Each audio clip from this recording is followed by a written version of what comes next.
Bom dia, boa tarde, boa noite.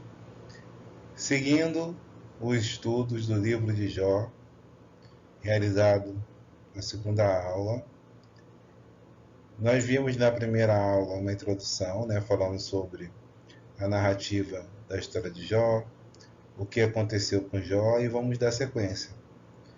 Sempre vinculando a tema da igreja, primeira igreja batista no Andaraí, de uma igreja relevante em um tempo de angústia. O livro de Jó é a nossa referência. Então, seguindo, o tema, nós vamos para a aula 2, que eu intitulei A Fragilidade da Alma Humana. E a proposta de reflexão é quando a provação consiste em viver, ou seja, o próprio viver se torna uma provação. Isso nós vimos na vida de Jó. Jó. Jó, ao ser afligido pela doença, nós apresentamos 15 sintomas, que Jó teve. Ele teve úlceras, Jó 2,7, vermes nas úlceras, Jó 7,5, a pele encrustada, Jó 7,5, mau hálito, Jó 19,17, feridas, Jó 13,28, prurido, Jó 2,8, aparência desfigurada, Jó 2,12, perda de peso e apetite, Jó 3,24, dispneia, Jó 9,18, olheiras, Jó 16,16, dor, Jó 16,6-7, febre, Jó 30,30, insônia, Jó 7,3, solidão e desamparo. E eu grifei esse aí, e aí vamos dar uma lidinha, em Jó, capítulo 19, versículo 13.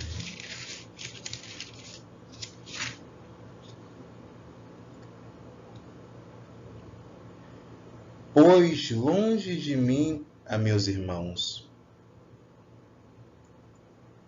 e os que me conhecem, como estranhos, se apartaram de mim. E eu botei aqui solidão e desamparo.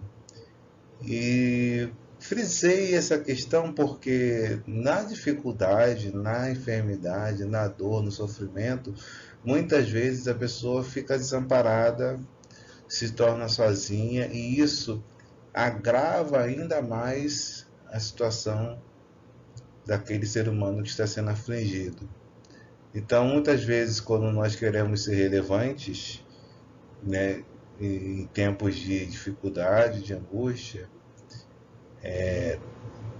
evitar, não deixar a pessoa desamparada, sozinha, porque ela já tem tantas coisas, que ela está lidando, e essa coisa de Jó, ter tudo isso acontecendo na vida dele, e além de tudo ele se sentiu só e desamparado. E um outro, uma espécie que eu chamei de depressão. Vamos dar uma lidinha também. Jó 7,16, Jó capítulo 7,16, ele diz: estou farto da minha vida, não quero viver para sempre. Deixa-me, pois, porque meus dias são um sopro. Ou seja, ele não queria nem as pessoas mais perto, ele está farto, a vida dele não tinha mais sentido. E isso são sintomas de depressão, de pessoa angustiada. Capítulo 10, versículo 1. A minha alma tem tédio à minha vida, darei livre curso à minha queixa, falarei com a amargura da minha alma. E Jó 17:11. Os meus dias passaram, e se amalograram os meus propósitos e as aspirações do meu coração. Ou seja, Jó entrou numa depressão profunda, né? Ou seja, além do sofrimento, da dor, da perda, da angústia, né, da solidão, de se sentir desamparado, né, ele entrou numa própria depressão na alma dele. Então a situação de Jó ficou muito, muito difícil. Mas como a gente falou na aula 1, né, Deus, quando permitiu que o inimigo tocasse, né, na pele por pele, como foi dito, na parte física também de Jó, ou seja, além dos bens e das perdas familiares dos seus filhos, ele também foi tocado na sua parte física. E só que Deus deu limite. Deus deu limite. Por que Deus deu limite? Porque, como nós falamos, Deus tinha um trabalho para fazer na vida de Jó. Tudo aquilo que estava acontecendo era permissão de Deus, com um fim a um propósito maior de Deus na vida de Jó. E a grande dificuldade de Jó era que Jó não lia o livro de Jó, né? Jó não estava diante daquela Assembleia Celestial, Jó não conhece a mente de Deus, né? Quem conhece a mente de Deus? Isaías 41. Vamos dar uma lidinha aqui. Isaías 40 ou 41? Vamos ver aqui.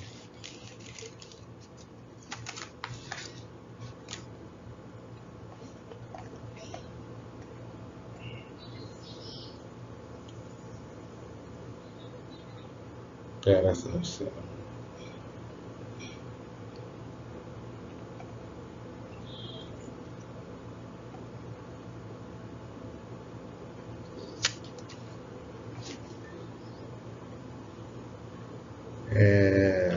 Isaías,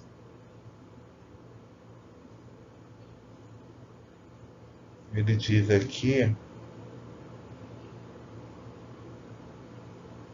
que eu gosto muito dessa passagem, por isso que eu lembrei dele. Isaías 40, 28. Não sabes, não ouviste que o eterno Deus, o Senhor, o Criador dos fins da terra, nem se cansa, nem se fadiga? Não se pode esquadrinhar o seu entendimento. Ninguém consegue esquadrinhar, né, a mente de Deus. Mas ele faz forte ao cansado e multiplica as forças ao que não tem nenhum vigor. Os jovens se cansam e se fadigam, os moços de exausto caem, mas os que esperam no Senhor renovam as suas forças, sobem como asas como águia, correm e não se cansam, caminham e não se fadigam. E é isso. Jó, ele não conseguia esquadrinhar o entendimento do Senhor, como diz aqui Isaías 40, versículo 28. Mas Deus tinha um plano na vida de Jó. Tanto que, ao permitir que a provação viesse sobre a vida dele, Deus falou, não toca na vida dele. Porque Deus tinha um plano para o sobrevivente Jó. Nós sabemos o final do livro de Jó, né? Mas Jó estava, né, aprendendo, ainda não tinha chegado esse momento, no momento ele só estava sentindo a sua dor, sentindo a sua solidão, a sua depressão, mas Deus está trabalhando na vida de Jó. E aí a alma de Jó começa a ser exposta. Eu disse um solilóquio da morte. Depois de alguns dias sentado com seus amigos em silêncio, depois de 7 dias, Jó resolve falar. Jó 3, ele diz, pereça o dia do meu nascimento, e a noite em que se disse, nasceu um menino. Transforme-se aquele dia em trevas, e Deus, lá do alto, não se importe com ele. Não resplandeça a luz sobre ele. Chamem-no de volta às trevas e à mais densa escuridão. Coloquem-se numa nuvem sobre ele e o negrume aterrorizem a sua luz. Apoderem-se daquela noite densas trevas. Não seja ela incluída entre os dias do ano, nem faça parte de nenhum dos meses. Jó, capítulo 3, do versículo 3 a 6. O que nós temos aqui? Minha alma de Jó se expondo.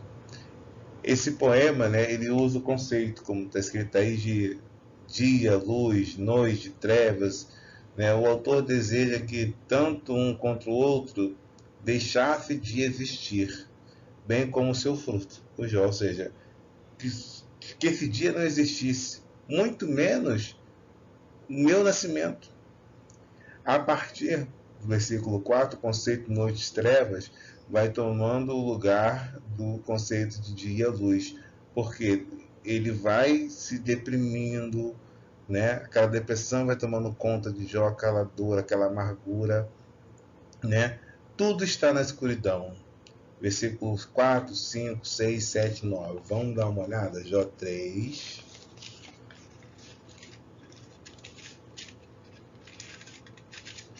Versículo 4.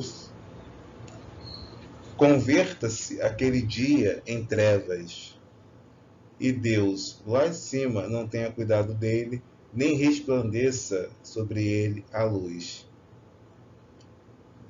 Versículo 5.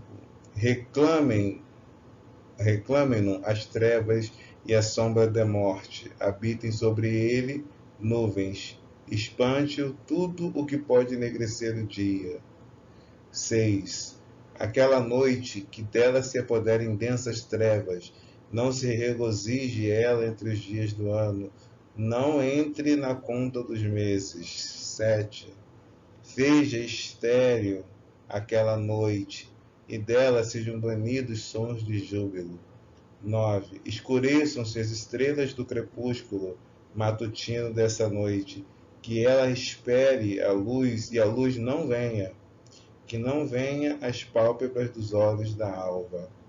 E assim, aquilo que, né, no versículo 3 ele diz, pereça o dia em que nasci, ele começa a trabalhar com a ideia de noite, de escuridão, de trevas, né, onde Jó quer mostrar que a sua vida não tem sentido, está um verdadeiro caos, então o pessimismo tomou conta de Jó. Jó, ele não queria ter nascido, né? E já que ele nasceu, ele queria, tá bom, acabou, não quero mais, prefiro a morte, né? Então, essa alma de Jó, né, começa a ser exposta. E Jó, ele traz uns porquês, começa a trazer os porquês. Né? Jó 13:11. Por que não morri eu na minha madre? Por que não esperei ao sair dela? Ou seja, a mente de Jó já está totalmente tomada pelo pessimismo, pela amargura, pela tristeza, pela dor. Jó tem motivos? Com certeza ele tem motivos, né? Então, o livro de Jó mostra, né, uma alma em sofrimento exposta, né? E a alma de um justo, de um homem que era considerado justo, íntegro, reto, temente a Deus. E vamos lá.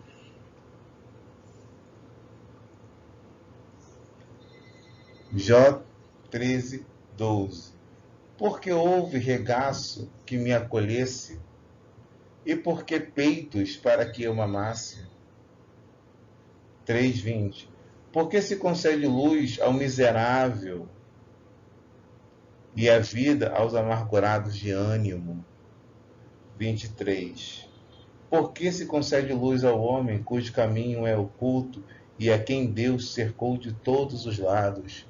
Ou seja, Jó ele já está achando que Deus cercou ele, né, de todos os lados. e ele está ali naquela escuridão. Por que eu nasci? Por que isso? E por que os porquês de Jó?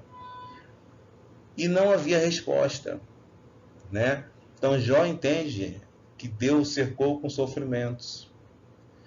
Os 6 porquês, ou seja, Jó começa a pleitear uma resposta, porque para ele não tinha sentido. De repente, em um dia, ele perdeu tudo o que ele tinha, os bens, inclusive seus próprios filhos, e depois foi afligido, né, com uma doença grave, e até ali a Bíblia diz, né, que ele não blasfemou, ele não pecou contra Deus.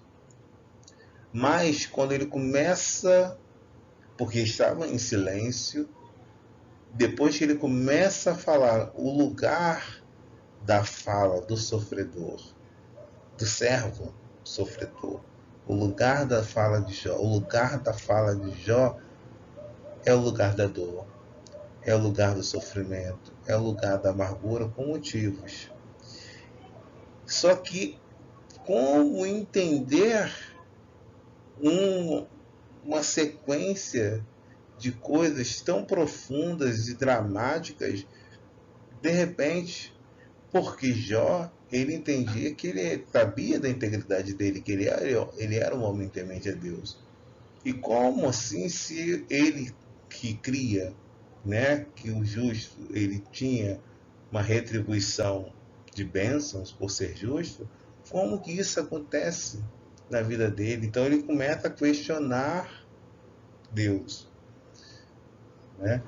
A insegurança em não entender a causa do sofrimento, que é muito natural, né? Qualquer um, se tivesse passado pelo que Jó passou, teria a mesma insegurança. E aí Deus responde com silêncio. Deus não responde Jó. Por quê? Jó não precisava de respostas. Jó precisava de um encontro. Lá no Jó 42, 5, né?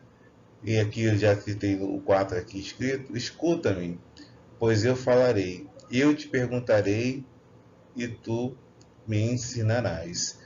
Ou seja, Jó, depois de todo o trabalho do Senhor, ele vai responder, né, a Deus lá no 42, 5. O que? Quando eu te conhecia só de ouvir, mas agora os meus olhos te veem. Então, Jó precisava esse encontro, esse ver a Deus, né, num outro nível. Então não era dentro do propósito de Deus o momento de Jó ter resposta. Então Deus não responde.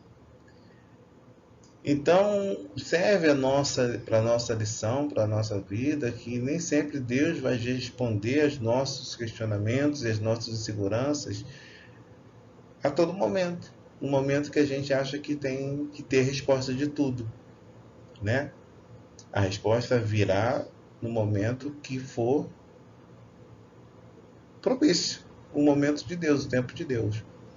E isso a gente verá na história de Jó de forma muito clara. Deus vai responder, Jó vai responder no tempo certo. Governo da alma, governo do espírito. Então a sua mulher lhe disse: ainda retens a tua sinceridade ou a sua integridade, dependendo da versão? Amaldiçoa Deus, morre.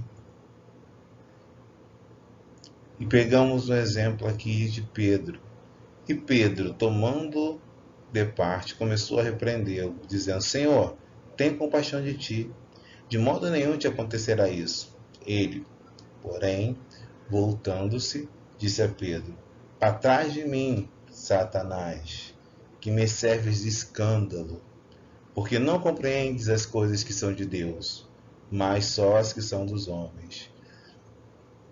A ideia dessa passagem aí que eu coloquei é trazer essa visão de que no sofrimento a gente produz alguns pensamentos.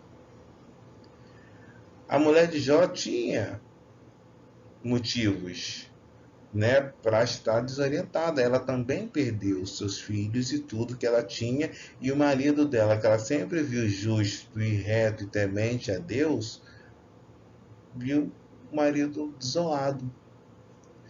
Só que ela disse: amaldiçoa Deus. Se aquilo que o Satanás, Hassatan, disse naquela assembleia, tira tudo que ele tem, que ele blasfema na sua face, se fosse o caso da mulher de Jó, ela teria blasfemado como ela fez, né?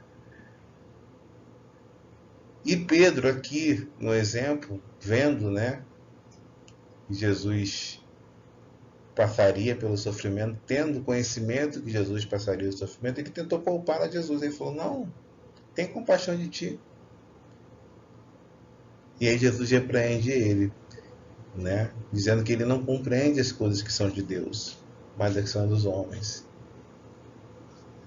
né? E ainda chama: para trás de mim, Satanás. Ou seja, como a mulher de Jó e Pedro, por causa desse governo da alma, ou seja, a alma que sofre, a alma que evita, a alma que não sabe lidar com o sofrimento, eles caem na armadilha de Satanás, né?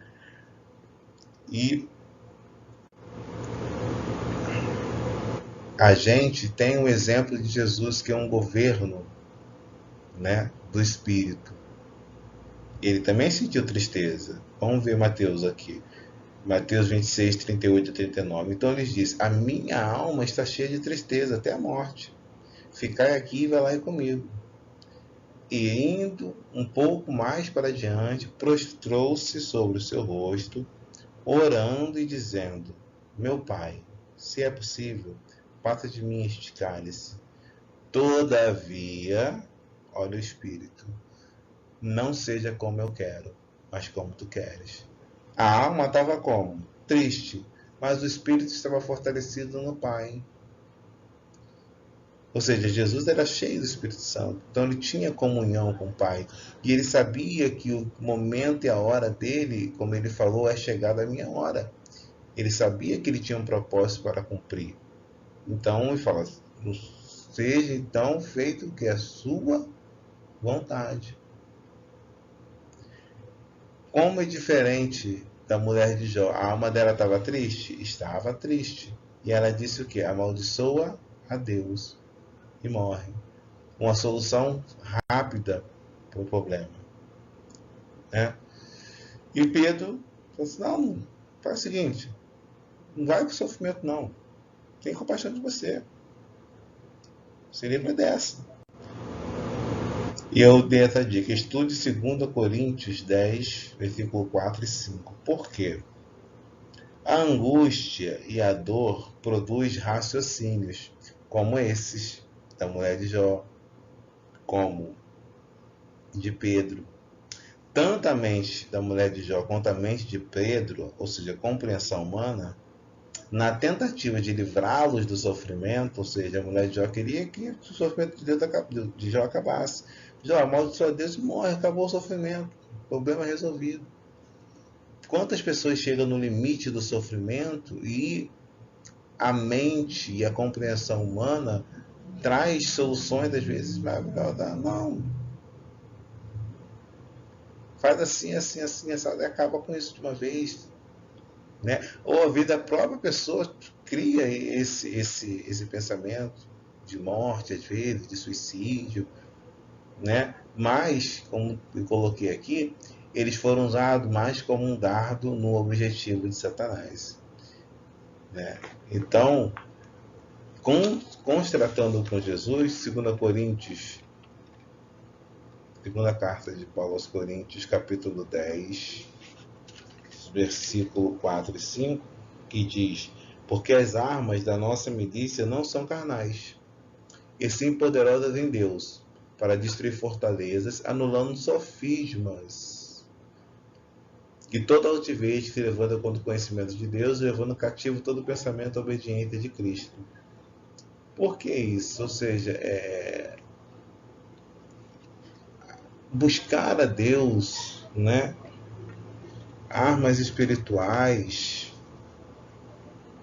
poderosas, destrói fortaleza, anula sofisma, ou seja, pensamentos que parecem bons e verdadeiros, mas que na realidade não são. Foi o que Jesus fez, como exemplo. Ele não deu esse exemplo, ele foi o quê? Ele foi orar e disse: seja feita não a minha, mas a tua vontade. Então, esse governo do Espírito, né, é o remédio para que a gente entenda o sofrimento e passe por ele confiando no amor, no cuidado de Deus. E coisas que a mulher de Jó não pôde ter, não tinha esse nível de compreensão. Pedro, até aquele momento que disse essa palavra, Jesus não tinha. E Jó estava no processo. Ele não blasfemava contra Deus, mas ao mesmo tempo ele não entendia por que aquilo tudo estava acontecendo com ele. E a alma dele começou a produzir raciocínios, como a gente viu no capítulo 3, pensamentos de morte, de pessimismo, né? Começa a questionar a Deus, tentando buscar razões para aquele sofrimento. Então são esses raciocínios que às vezes a angústia e a dor produz. E nós temos aí, como 2 Coríntios diz, armas poderosas em Deus, né? Ou seja, buscar a Deus de todas as suas forças, fazer como Jesus fez. A alma dele estava triste, né?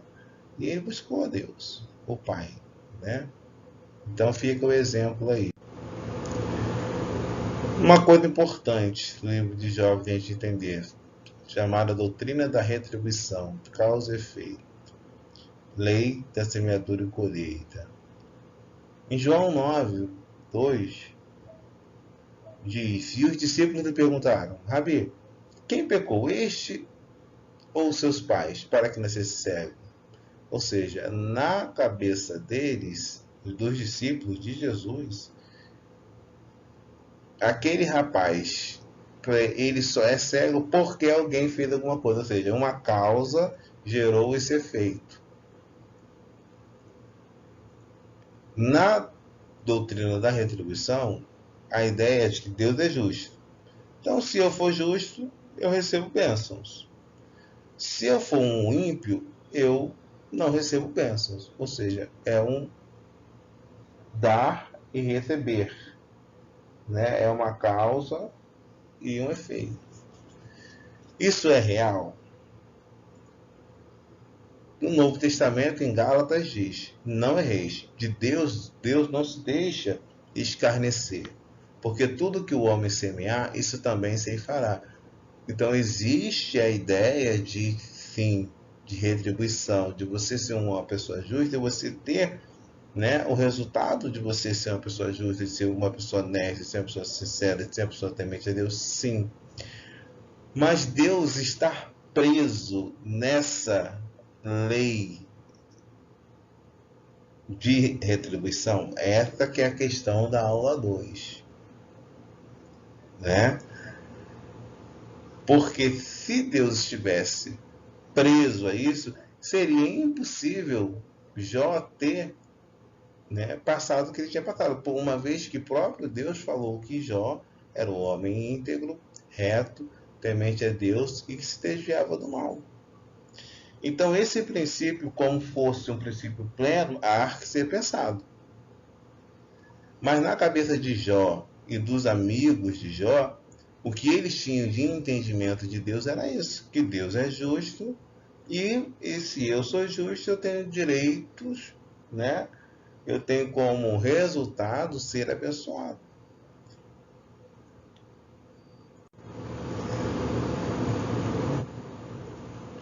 A doutrina da retribuição.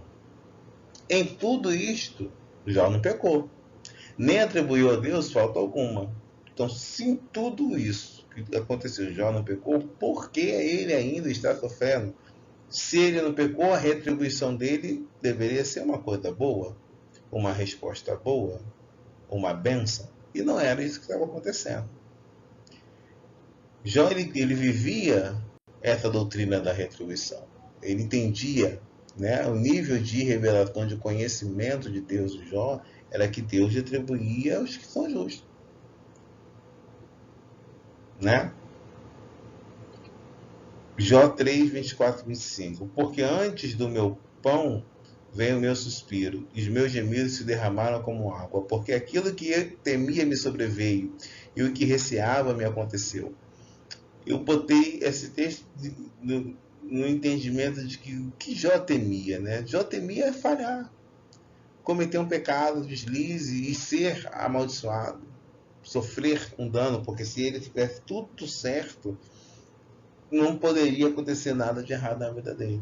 E aí Deus permite uma situação que faz com que Jó desloque todo o pensamento dele para entender como assim.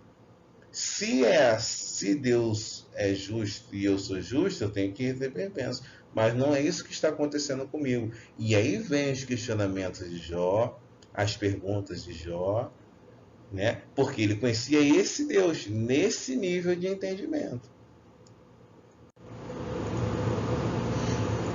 Jó lidou muito bem com a crise. O trabalho exterior no conflito cósmico é superado. Ou seja, em nada Jó pecou.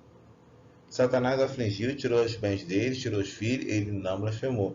Tocou na pele dele, ele não blasfemou. Só que Jó tinha medo de cometer um deslize, paralisia espiritual. Ou seja, a pessoa que quer de todo jeito, né, ser uma perfeição na carne, vamos dizer assim, né, como se fosse uma perfeição na carne. Porque ele era um ser humano, né, pecador. E ele vivia, né, se tivesse os filhos estão ali, ele apresentava ofertas a Deus na possibilidade dos filhos dele terem pecado a Deus, ou seja, só de... Vamos lá em Jó.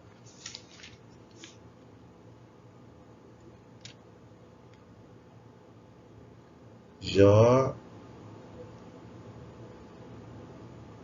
1, versículo 3. Decorrido o turno de dias de seus banquetes dos filhos de Jó, chamava Jó seus filhos e os santificava. Levantava-se de madrugada e oferecia o holocausto segundo o número de todos eles. Pois dizia, talvez, né? Ele não sabia. Ele dizia, talvez tenham pecado os meus filhos e blasfemado contra Deus em seu coração. Assim o fazia Jó continuamente. Ou seja, ele não sabia se os filhos dele tinham pecado contra Deus ou blasfemado no coração. Mas só com a possibilidade disso, ele já oferecia holocausto, acordava de madrugada, e ele fazia isso continuamente. Ou seja, o medo dele, né, de que algo errado acontecesse e alguém, né, ou ele ou algum filho dele. Isso é muito difícil, viver assim, com esse medo, né, de Deus. Deus está olhando os meus pecados. Tem uma passagem que ele fala, né, chama de esquadrinhador, como se Deus tivesse, né, Deus sabe tudo, Deus vê tudo, Deus conhece o nosso limite, as nossas fraquezas. E Jó, de todas as formas, ele temia tanto falhar que ele se tornou muito íntegro, muito temente a Deus. Mas isso se tornou uma paralisia, se tornou um excesso, né? E você imagina você falar de um Deus que você precisa só de pensar no seu coração, só de eu pensar, não, vou pensar que o meu filho pode estar pecando no coração dele. Será que está pecando? Espera aí que eu vou pegar um local para apresentar. Imagina o medo que isso deve ser, né? Que Deus é esse que fica então esquadrinhando assim, né? Mas o propósito de Deus era maior, e os acontecimentos que tinha na vida de Jó não era por causa da questão da doutrina da retribuição. Porque se fosse pelas questões da doutrina de retribuição, Jó não passaria por aquele sofrimento. Jó só está passando pelo sofrimento porque ele era íntegro, porque ele era bom. Então Deus está trabalhando num nível que é além da doutrina da retribuição. E Tiago 5,11 diz que Deus é misericordioso e piedoso. Então Deus, quando fez isso, foi com misericórdia e piedade, porque ele conhecia o que estava acontecendo na alma de Jó, no coração de Jó. Né? Essa busca incessante, sempre querendo ser perfeito, sempre querer ser íntegro, fazer tudo certo, tudo, né? Deus conhecia isso. Conhecia isso dentro do coração de Jó, no lugar da fala de Jó.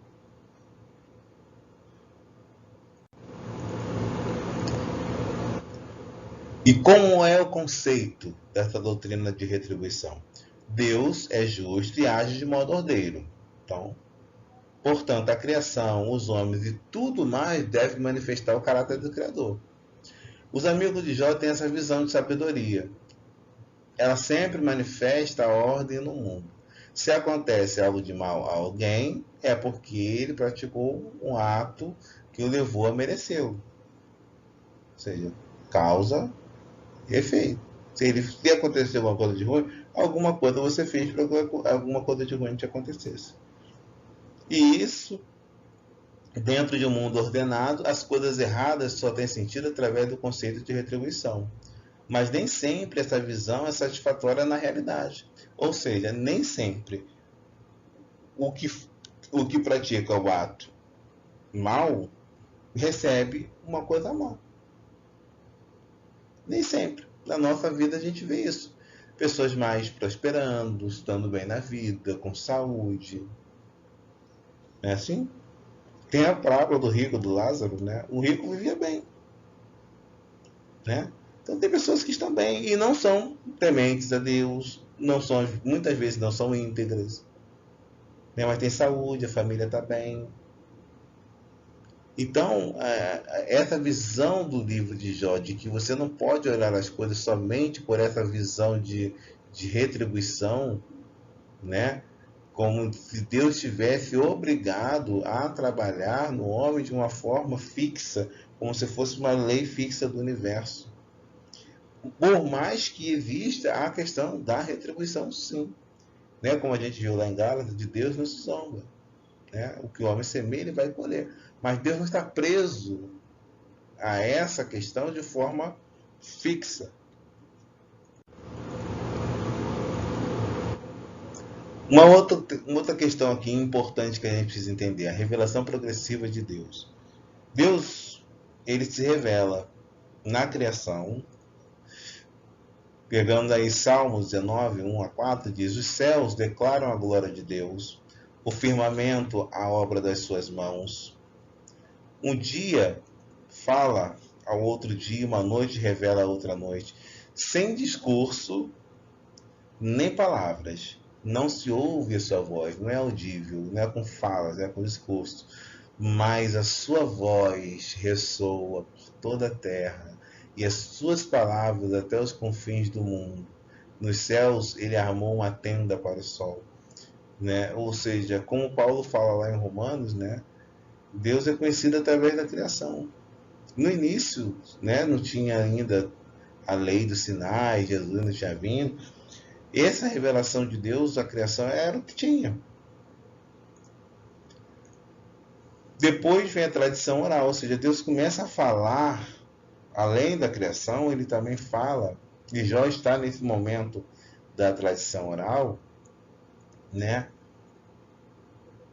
Então, o que a gente vai ver? A poesia de Jó utiliza bastante a criação como revelação de Deus e também teofanias. Ou seja, a gente vai ver no livro de Jó, Deus falando do redemoinho.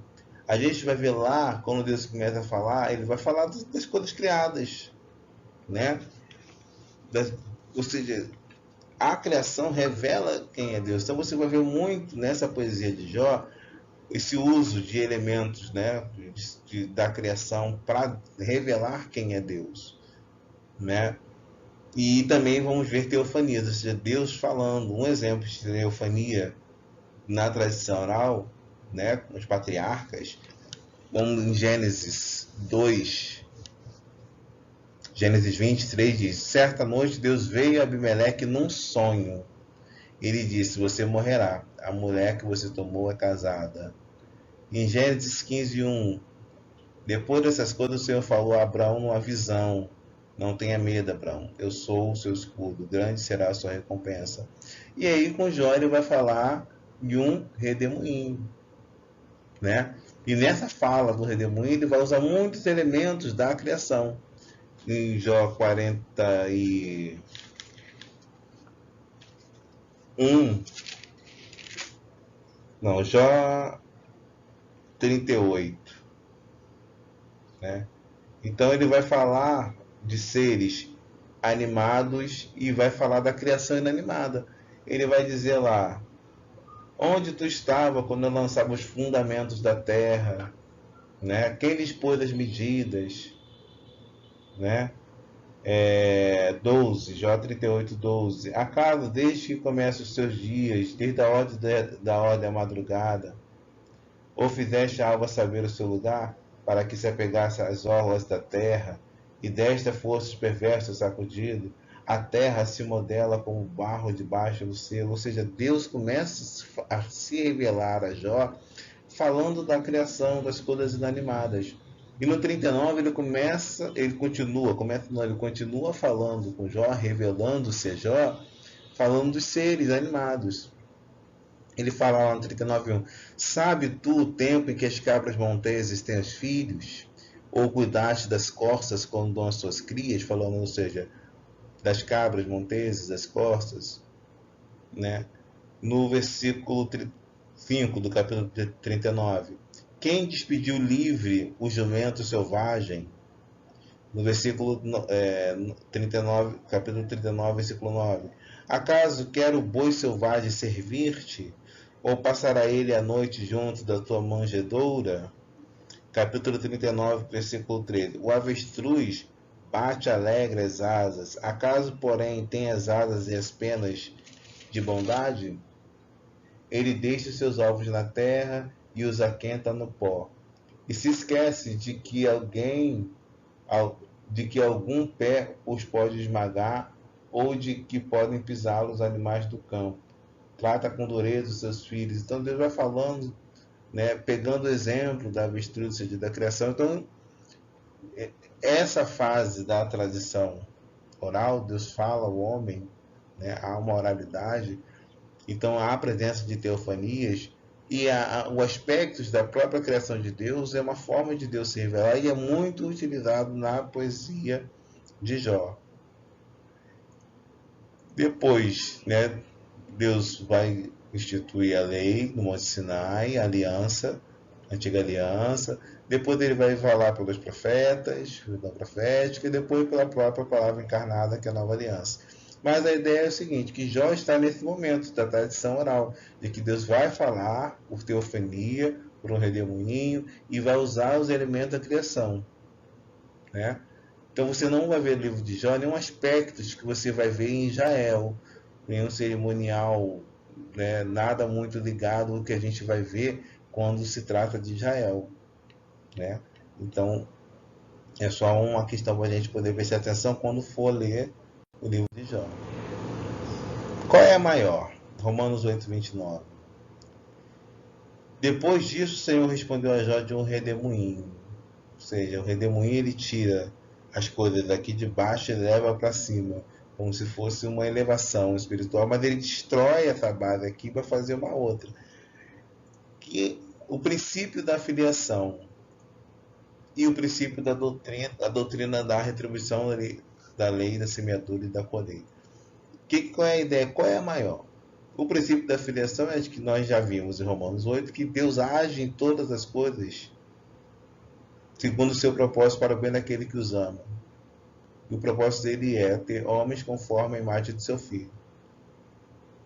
Esse princípio é maior. Esse é o propósito eterno de Deus, né? Romanos 8:29.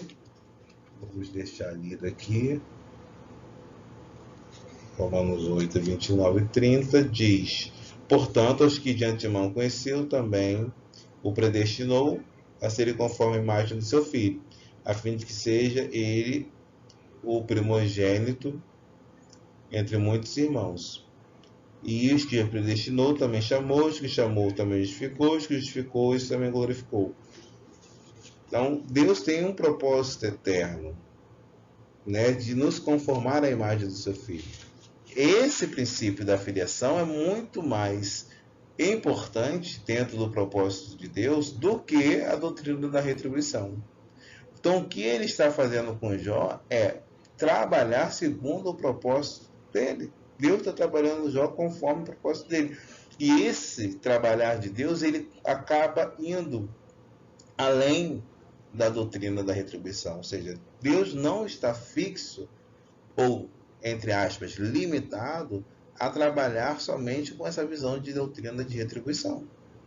Se ele precisa fazer algo, no caso de Jó, que foi permitir o sofrimento para que Jó alcançasse o nível que ele chegou, e Jó, ele mesmo vai reconhecer isso, que os planos de Deus não podem ser frustrados, contrariando, de certa forma, essa ideia de retribuição, Deus vai fazer, porque o princípio da filiação é maior, porque está ligado ao propósito eterno de Deus, que é a nossa conformação à imagem do seu Filho. E aí chegamos aos 3 amigos de Jó, os 3 ciclos, né, do livro de Jó, os 3 amigos. Primeiro ciclo, então o que a gente tem aqui? Jó, no capítulo 3, depois de um silêncio, os amigos de Jó estavam com ele 7 dias, todo mundo calado. Todo mundo vendo ali o sofrimento de Jó, compadecidos, e Jó naquele silêncio, naquela dor interna, naquela depressão, e ele começa no 3 a falar. E aí depois que ele começa a falar, os amigos dele começam a falar também. Então, a partir da fala de Jó, só que o lugar da fala de Jó, só Jó sabe o que ele estava sentindo. Só Jó estava naquele lugar. Os amigos eram espectadores. E eles começam a esse debate. Então, Jó fala, ele fala. Aí Jó responde, Bildade fala. Então, fica nesse ciclo. Então, são 3 ciclos, né, de debates teológicos, praticamente. E esses debates eles se dividiam em elementos pessoais e argumentações. Repetição de argumentação. Os seus argumentos procuram forçar, né, o oponente a aceitar suas ideias, por muito falar as mesmas coisas. O que a gente vai ver nesses 3 ciclos, os amigos de Jó, Elifaz, Bildade e Zofar, eles falam a mesma coisa praticamente. Qual é a ideia simples dele? Olha só. Se você está sofrendo, você pecou. Algo errado você fez. Eles vivem plenamente, dogmaticamente, a visão da doutrina da retribuição. Eles não conseguem ver o princípio da filiação. Eles não conseguem ver um Deus que trabalha segundo o seu propósito eterno e não precisa estar limitado à doutrina da retribuição.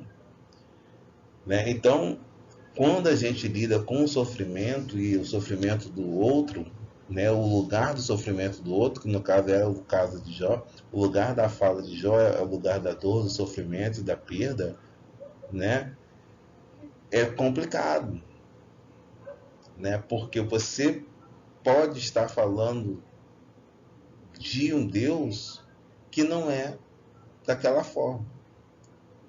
Ou seja, eles estavam falando sobre Deus, até mesmo defendendo Deus, de uma forma que não era que na realidade Deus estava fazendo. Não era daquela forma. Tanto que no final do livro, Deus vai repreender a ação dele. Vai falar, o que vocês disseram sobre mim não é reto. Né? E aí nesses ciclos de debates, Eu botei o título aqui, uma ministração pastoral para uma ovelha perdida. É como se eles fossem pastores, vendo uma pessoa sofrendo. Eu falo assim, essa ovelha aí está sofrendo, está perdida, porque ele está errado. Ele pecou, alguma coisa errada ele fez. Não é possível que ele perder tudo, perder família, ficar doente, se ele não fez nada de errado. É impossível. O nível de conhecimento de Deus dele não permitia eles, e só que eles se sentiam na posição de ministrar sobre a vida de Jó, de ministrar, que é o erro que isso nos ensina, né? Você ministrar sobre Deus sem você mesmo não ter um conhecimento de propósito de Deus. Então a gente tem que ter muita humildade, orar e pedir direção do Espírito Santo para não cometer erros como os amigos de Jó. Que na cabeça deles era assim, Jó, se arrepende, busca Deus, que aí vai dar tudo certo. Ou seja, você está sofrendo. Não tem como. Você errou. Você pecou, alguma coisa você fez de errado. Porque Deus é justo. Se você fosse justo, você estaria abençoado. Então você está sofrendo porque você fez alguma coisa de errado. Então, se você fizer o que se arrepender, aí vai voltar tudo normal. Vai dar tudo certo. Ou seja, eles viviam isso. Essa. O primeiro ciclo de debates, os elementos pessoais e a argumentação apresentam-se em partes iguais. Ou seja, eles vão falar, né, qual é o ponto de vista deles e vão defender isso, né, de forma igual, mostrando que os amigos de Jó, ele tenta fazê-lo se arrepender do que disse, né, apelando a eles diretamente e usando argumentos para convencê-lo. Então, tudo que você vai ler lá, né, no capítulo 4, 5, aí começa, né, esse ciclo, esse primeiro ciclo, uma tentativa de fazer Jó aceitar que estava errado, que Jó então se arrependa do que fez, né? Se arrependa de ter falado, né? Que iria morrer, que Deus cercou ele de sofrimentos, né? E para isso eles vão usar vários argumentos para convencer, porque Jó vai se defender. Eles vão falar e Jó vai falar, porque Jó vai falar assim, mas eu sou inocente. Jó era reto, Jó era íntegro. No segundo ciclo, ou seja, a ministração continua. Eles vão o quê? Percebemos que há mais argumentação, onde os amigos de Jó vão apresentar os seus pontos de vista e discutem com Jó. A ênfase está agora na apresentação de fatos. Então eles vão começar a apresentar pontos de vista e a discutir com Jó sobre aquela posição de que Jó, você está errado, você fez alguma coisa errada. É possível que você não esteja errado, porque isso está acontecendo na sua vida, porque você errou, você pecou. E aí, porque eles querem ganhar na argumentação, e aí muitas vezes a gente faz discussões vãs tentando defender Deus na base na argumentação, né? E aí fica uma argumentação longa, né? E eles tentando convencer, mas como eles vão convencer Jó? Porque se Jó sabia que ele não tinha feito nada. Ou seja, que nós vimos lá, tudo que Jó mais temia era ter alguma falha com Deus. Lembra que a gente falou que eles, na possibilidade dos filhos dele, no coração blasfemasse contra Deus, Deus já continuamente de madrugada já apresentava holocaustos a Deus. Então, como assim? Já falou assim, não. E aí eles ficam nesse segundo ciclo do debate, nessa argumentação, tentando convencer a Jó. E aí no terceiro ciclo, quando você não tem mais argumentos, porque Jó se defendia dos argumentos dele, os elementos pessoais estão mais presentes, numa clara intenção de acusar a Jó a respeito do seu comportamento. Aí a fala já se torna mais explícita. Percebemos o aumento da intensidade naquilo que ele faz, Bildad e Zofar falam. Dos conselhos iniciais, ou seja, aquilo que era um conselho, Jó, né? Faça isso, que isso assim vai dar certo. Se arrependa. Ele conclui com acusações explícitas. Jó aparece em caso perdido. Vamos ver o exemplo. Jó 4, versículo 2 a 7, do que a gente está falando.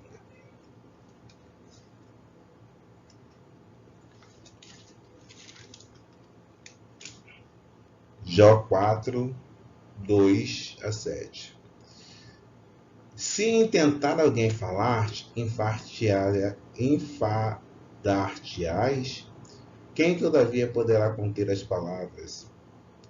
Eis que tem ensinado a muitos e tem fortalecido as mãos fracas. Ou seja, ele está falando sobre Jó, né? Jó ajudou muita gente, ele diz, né? Você ensinou muito, você fortaleceu pessoas que estavam fracas, que estavam caídas, né? Versículo 4. As tuas palavras têm sustentado aos que tropeçavam e os joelhos vacilantes você tem fortificado. Ou seja, ele fala de elementos pessoais, né?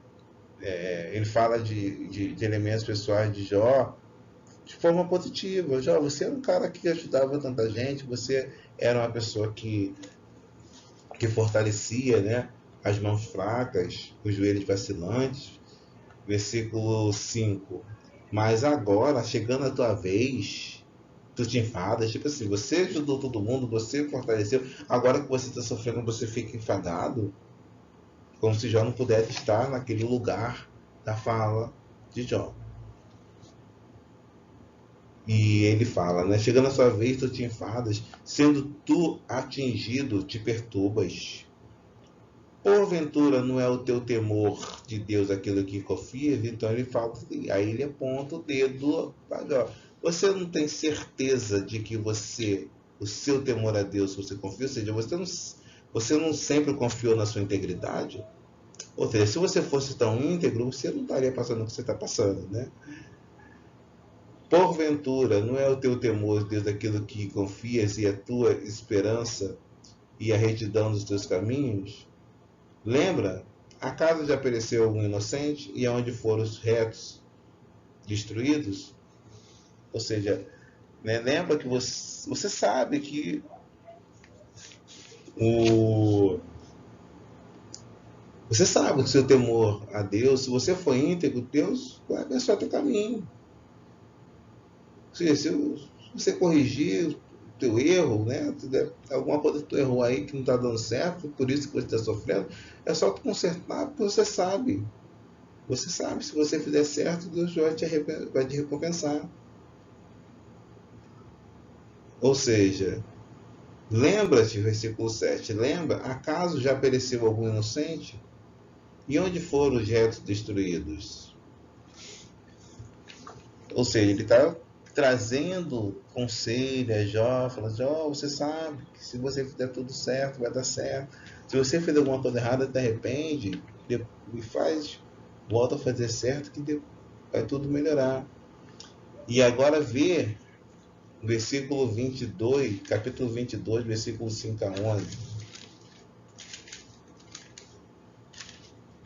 Quando os argumentos acabam, só resta acusações. Versículo 22, versículo 5. Porventura não é grande a tua malícia, chamando Jó de malicioso. E sem termo as tuas iniquidades, chamando Jó de teu iníquo. Porque sem causa tomaste penhores a teu irmão, acusando Jó de pegar as coisas do irmão. E aos seminus despojaste das suas roupas. Não deste água a beber o cansado. E ao faminto retiveste do pão. Ou seja, a pessoa precisava de pão, você reteve. Ao braço forte pertencia a terra, e só os homens favorecidos habitavam nela. As viúvas tu despediste de mão vazia, e os braços dos órfãos foram quebrados. Por isso, estás cercado de laço e repentino pavor te conturba. Ou seja, ele acusa Jó de tudo e fala, por isso que tu está aí, ó. Versículo 11. Ou trevas em que nada vês e águas transbordantes te cobrem. Ou seja, aquilo que era, poxa, Jó, você que sabe né? Que se você consertar teu caminho, vai, né, se arrepender, volta, faz tudo. Ou seja, a ministração pastoral como ovelha perdida. Só que Jó, diante de Deus, ele era o quê? Deus falou, Jó, tu é reto. Jó era reto, temente a Deus. Só que o problema de Jó não era a integridade dele, porque ele era íntegro. Ele sofreu porque ele era íntegro. Era o problema da integridade dentro do coração de Jó, que a gente vai ver daqui a pouco. E aí, só para dar uns exemplos, ele faz o justo não pode sofrer. Ou seja, como age uma pessoa dogmática? Acusações que ele faz. As tuas palavras firmavam os que tropeçavam, os teus joelhos desfalecentes tens fortalecidos.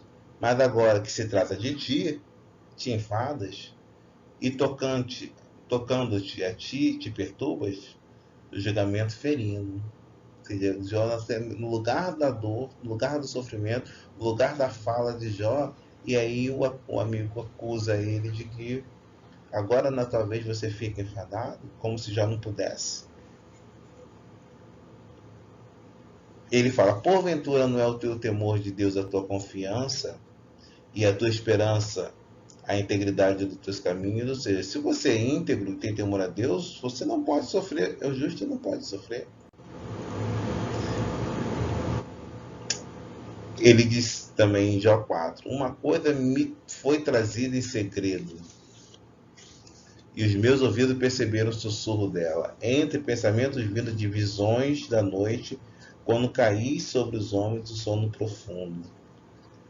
Ou seja, ele entende, ele faz que, através até de revelações místicas, né, ele absolutiza a verdade a partir de uma experiência mística. Tipo assim, ele entende que Deus falou com ele, que ele tinha um conhecimento de Deus.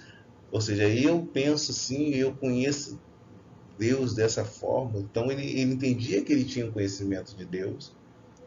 Usa até, né, experiência mística para isso. Como muita gente, quando quer ver, ganhar algum argumento, ele se baseia até em experiências diferentes, né, específicas que as pessoas podem ter com Deus, mas isso não é um dogma, né? Não é uma coisa que serve para todos. É uma experiência pessoal.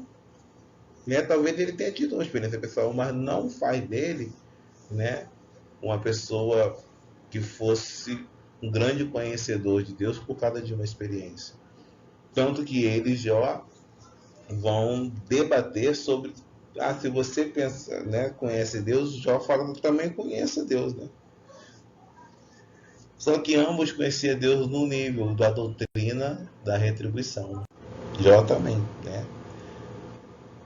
Ele diz: eis que bem-aventurado ele faz, é o homem a quem Deus corrige. Não despreze, pois a correção do Todo-Poderoso. Eu botei aqui a verdade que na boca de ele faz era mentira.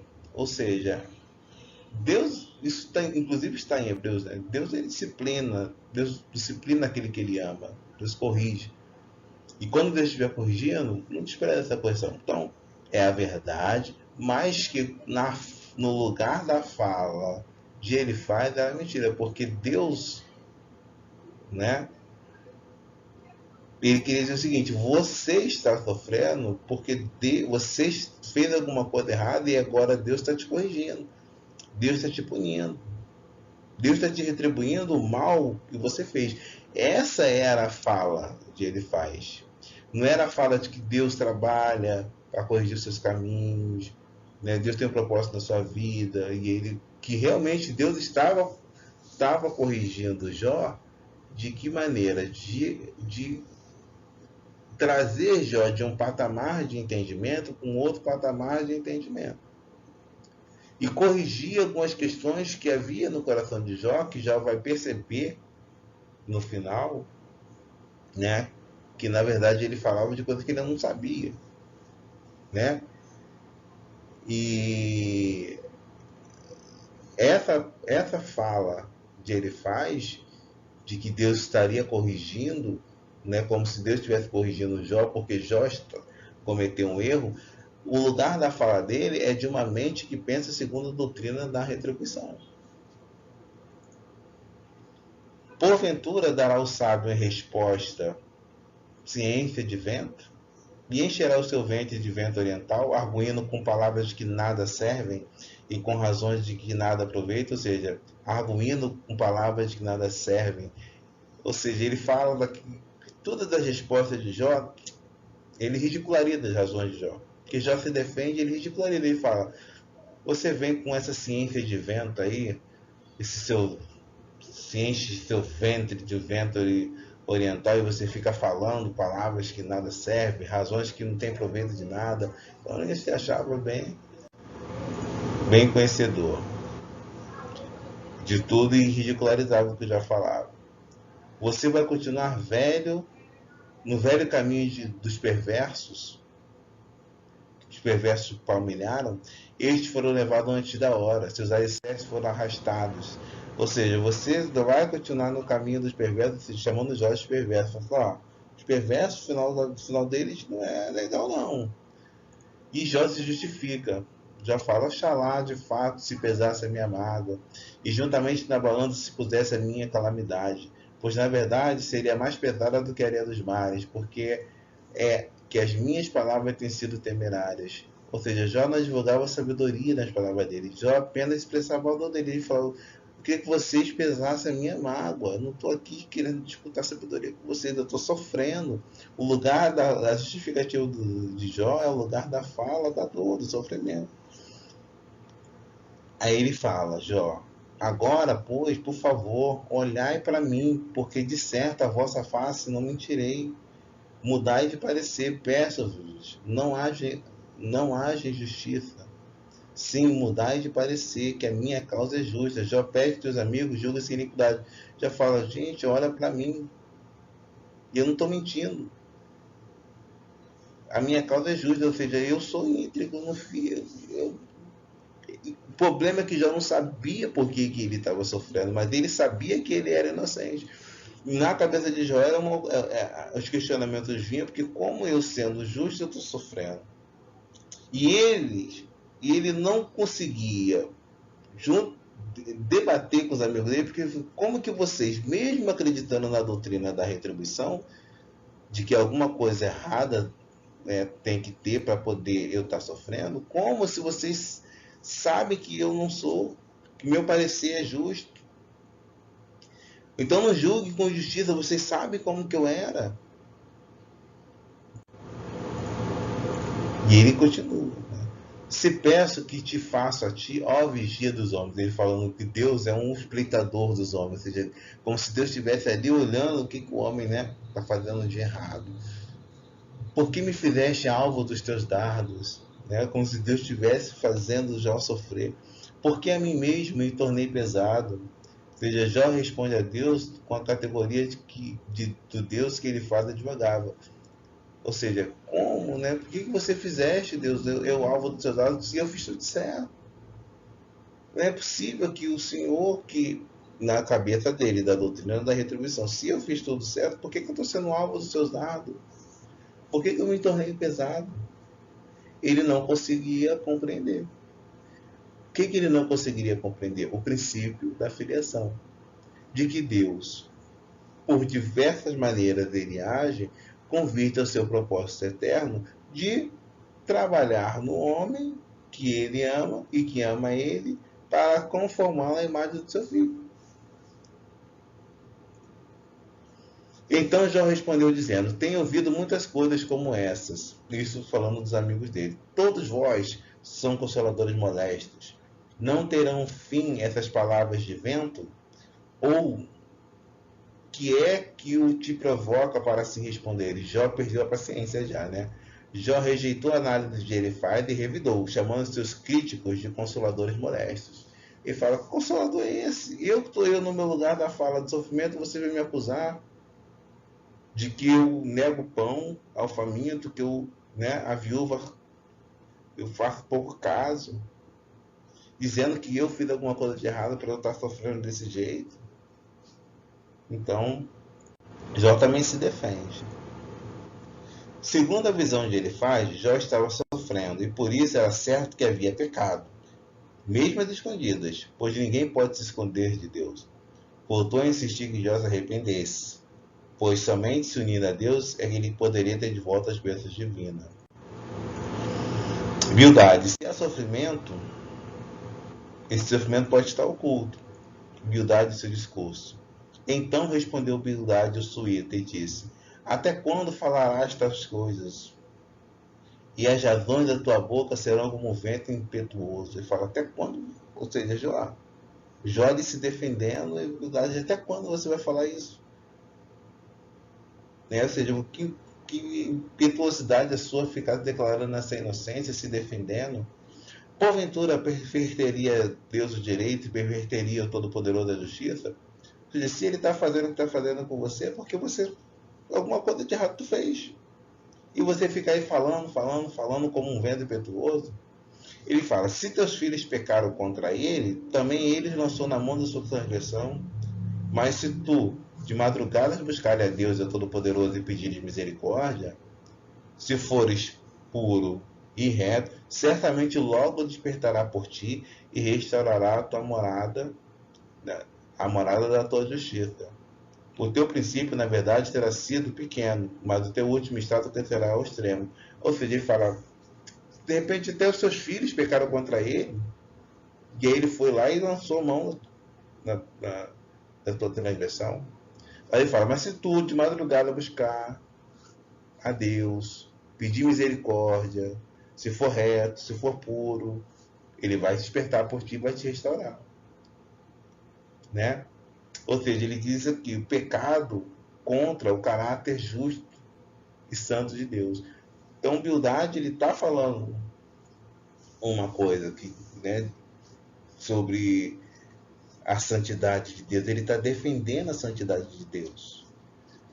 Porque na cabeça dele, Jó, ou até talvez os filhos de Jó, são pecadores e por isso passaram o que estão passando. Ou Deus perverteria a justiça? Ou seja, o que você está passando é justo. O que está acontecendo com você é justo. Bildade em seu discurso. Na verdade, a luz dos ímpios se apagará e a faísca do seu lar não resplandecerá. Ou seja, o universo é controlado por leis morais inflexíveis. Ao quebrá-las, já sofreu as consequências. Ou seja, a luz dos ímpios se apagará. Ou seja, fez errado, você vai morrer. Vamos dizer assim, os ímpios morrem. A luz dos ímpios se apaga. Nem todo ímpio morre porque é perverso. Às vezes vive muito e vive bem. Então não tem lugar na realidade. E Zofar, o justo não passa por tribulação. Zofar é seu discurso. Sua conversa tola calará os homens? Ninguém o repreenderá por sua zombaria? Você diz a Deus: a doutrina que eu aceito é perfeita e eu sou puro aos teus olhos. Ah, se Deus falasse e abrisse os lábios contra você. Ou seja, ele se queixa, essa conversa tola, ele se queixa do longo discurso da parte de Jó, né? Do capítulo 9, do capítulo 10, que Jó defende a sua inocência. E aí o Zofar se coloca como defensor de Deus. Tudo isso que você está falando da sua inocência, você diz a Deus que eu sou puro aos teus olhos. Impossível você ser puro aos seus olhos, porque Deus não está errado de fazer você sofrer. Ou seja, ele já entende que Jó, ao se defender, ele está acusando Deus de erro. E aí ele começa a defender Deus e atacar Jó. Agitam-se os meus pensamentos e levam-me a responder porque estou profundamente perturbado. Ouvi uma repreensão que me desonra e o meu entendimento faz-me contestar. Ele procura caracterizar, né, o discurso de Jó como irracional. Mas os olhos dos ímpios fenecerão, e em vão procurarão refúgio, o suspiro da morte será a esperança que terão. Ou seja, a sorte dos ímpios é a morte, e que nem sempre é assim, né? Muitos ímpios vivem muito e vivem bem. Então, o Zofar também tem essa visão da doutrina da retribuição, de que o justo se dá bem e que o ímpio se dá mal. E isso não é Ou seja, essa doutrina não encontra lugar na realidade prática. E é essa que é a crise que Jó entra. Né? Que ele fala, como assim? Se na minha realidade isso não está acontecendo? Né? E só que Jó faz ele repensar e perguntar e questionar a Deus e até mesmo querer audiências com Deus para poder se colocar e né, colocar a causa dele diante de Deus, já que ele é justo e Deus sendo justo ele deveria ser abençoado. Ele queria até estar com Deus para poder se defender, né? A realidade para ele foi dura, porque ele falou, se eu vivo isso, por que então isso está acontecendo comigo? Então, há uma reflexão. Alguém tem que responder por que, que isso está acontecendo. E já vi que os meus amigos são consoladores molestos. Eles não entendem. Eles ficam fechados no dogmatismo dele, na religiosidade dele, no entendimento parcial das coisas, e eles não conseguem responder, já que essa visão dessa doutrina que eles têm, eles não conseguem responder à realidade, que é a minha própria vida. Então, finalizando, concluindo, a visão retributiva parece bom, verdadeira, espiritual. E Jó, no fundo, não discute o mérito dessa afirmação. A questão é, essas ideias não se aplicam ao meu caso. Ou seja, eu entendo que justos devem receber bênçãos. Jó também via e vivia a doutrina da retribuição, mas quando chegou o caso dele, não se aplicou. Então não é tão simples compreender as ações divinas como os amigos de Jó pretendem que seja. Jó não entende e briga com os amigos, pois acha que estes, através do seu conselho, também não estão discernindo o agir do Senhor. Ou seja, eles são consoladores que eles mesmos não estão conseguindo responder. Como? Se o justo faz certo e Deus é justo, Deus teria que abençoar. Ou seja, Deus está fechado nessa caixinha aqui, nessa lei fixa, né? E eles sabiam que Jó era um homem temente a Deus. Então, não se aplicava no caso dele. E aí eles pervertem tudo, né, dizendo, então, essa lei é impossível, ela não está errada. Então, se a lei não está errada e Deus não está errado, então quem está errado é você, Jó. Alguma coisa que ninguém sabe, você fez de errado. Eles não conseguem discernir para além do princípio da doutrina da retribuição. E o que é pior, eles advogar a causa de Deus é algo muito perigoso de se fazer na Terra. A nossa ignorância sobre os desígnios de Deus para cada pessoa nos põe na posição de Satanás na vida do nosso próximo. Tudo o que não compreendemos transformamos em juízo e acusação, que foi o que os amigos de Jó fizeram. Se tornaram o quê? Consoladores molestos no momento da angústia, da dor, do sofrimento de Jó, porque não conseguiam discernir o agir do Senhor. Eles achavam que conheciam muito a Deus e achavam até que deveriam defender a Deus de Jó, sendo que quem é que estava mais certo era Jó. Os discursos dos três amigos de Jó são basicamente os mesmos. E essa visão retributiva, muitas igrejas de teologia hoje da Terra diz que você faz certo, então Deus é obrigado a te abençoar e dar tudo certo na sua vida. Faz, causa, e o efeito faz certo, o efeito vai dar certo. E às vezes, por um propósito maior, Deus permite muitas vezes a dor, a perda, o sofrimento, mas que só Ele sabe. É um agir de Deus. Cabe a nós sermos humildes e tentar compreender, né, os motivos e orar e buscar o Espírito Santo, né, tentar entender o agir de Deus se ele responder, porque no caso de Jó ele não respondeu até o momento. Então, muito obrigado mais uma vez por essa oportunidade de estar com vocês. Desculpa que ainda estou aprendendo a lidar com essa ferramenta de gravação, mas o propósito é que vocês possam olhar o livro de Jó depois dessas aulas, voltar a ler um pouco mais de esclarecimento. Obviamente que não encerro todas as discussões aqui, mas é só uma síntese e que vocês possam, depois dessas aulas, conseguirem ler o livro de Jó com um pouco mais de profundidade. Fique com Deus e até a próxima. Deus abençoe.